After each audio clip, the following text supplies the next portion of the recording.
Bonjour tout le monde, j'espère que vous allez bien. En ce moment, il y a une virose qui court, alors faites attention à vous. Aujourd'hui, je vous montre des plantes qui sont encore dehors, avant l'hivernage. Il est bon de connaître la rusticité de chaque plante afin de pouvoir les maintenir dehors le plus tard possible.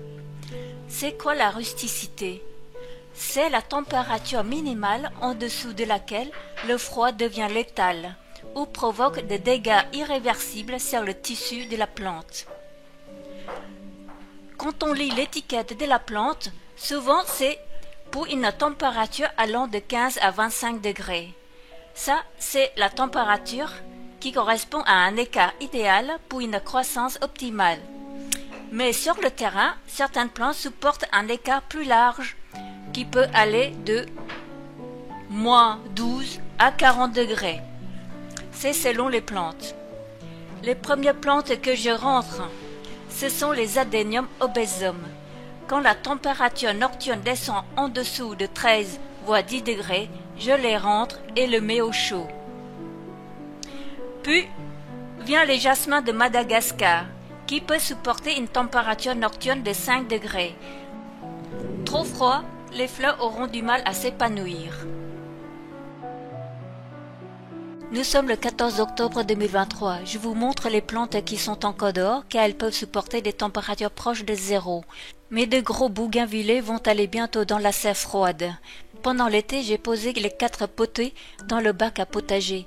Elles en ont profité pour faire des racines dans le bac. Je vais devoir les arracher et rempoter.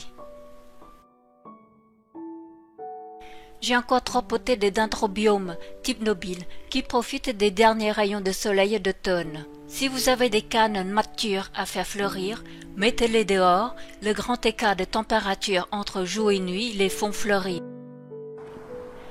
J'arrose une dernière fois mes plantes avant de les rentrer. C'est fini les vacances pour eux. Mon épiphyllum anguligère a passé toute la belle saison sur son poteau. Il a fleuri cet automne et voici un fruit.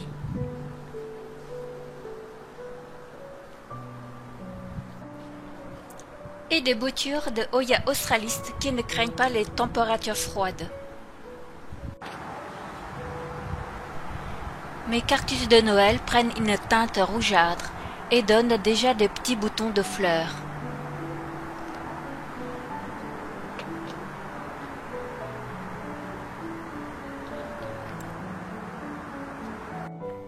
Ce cactus de Noël est tout rouge. Il est intéressant car il révèle une carence d'entretien. J'oublie de lui donner de l'eau et de l'engrais. Il vit de l'eau, de pluie et de l'humidité de l'air. Malgré tout, il va fleurir. Sa couleur rouge va disparaître avec le soin que je vais lui apporter pour qu'il puisse fleurir correctement. En automne, les crassulas prennent une teinte rouge, bien belle. Ça change du vert de jade des plantes qui ne voient jamais le dehors. Et mon cactus boule, qui veut encore fleurir malgré le froid déjà présent. Mon coussin de belle-mère, qui déborde de son pot. Il mérite un pot plus grand et plus stable, car là, je n'arrête pas de le ramasser. Ma fleur de Protea cineroides s'ouvre doucement. C'est une plante qui a besoin de beaucoup de lumière pour s'épanouir. En intérieur, la fleur risque de sécher en cas de manque d'eau ou de lumière. Elle me prépare un deuxième bouton. Et ce bouton, je le verrai s'ouvrir au printemps prochain. Ma Clivia miniata qui fleurit tout seul. Et en plus, ses fleurs sont boulottées par des escargots. Je fais un crash test sur mon Gardenia jasminoides. Je continue à le garder sur mon balcon dehors, car je voudrais savoir s'il peut supporter de passer l'hiver dans la serre froide. Normalement, c'est une plante tropicale qui s'épanouit à 25 degrés, avec une hygrométrie entre 80 et 90%. Mes Cymboidium sont rempotés au printemps, puis je les ai mis dehors sur le balcon. Des fois j'oubliais de l'arroser, parfois la pluie fait office d'arrosage. La floraison est au rendez-vous à chaque automne. C'est une orchidée très facile à faire fleurir. Je le rentre dans un endroit frais et lumineux pour profiter de sa longue floraison.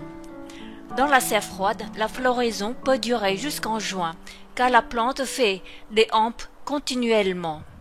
Sur une des potées, je peux compter jusqu'à 9 hampes florales.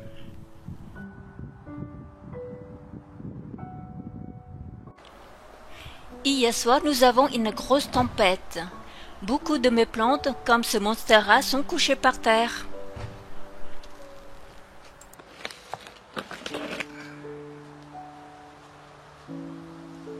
Et des fois, j'en ai marre de ramasser le substrat qui se vide par terre.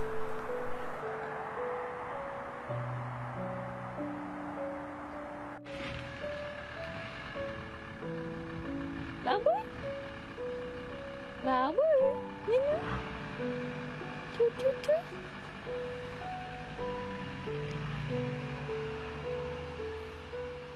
T'aimes bien rester dehors avec moi, toi, hein? Oui. Il fait froid aujourd'hui. Ah, ma babouillette. Oh là là, oh là là, oh là là. Dis bonjour.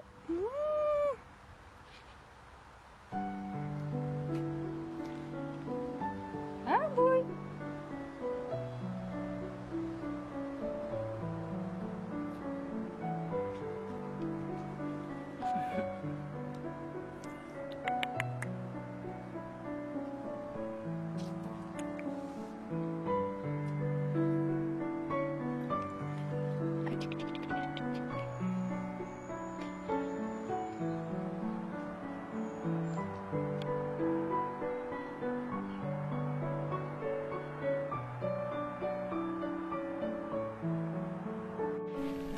Pour terminer et conclure cette vidéo, je rentre ma plante quand la température nocturne est proche de la rusticité de ma plante, ce qui exige une surveillance de la météo.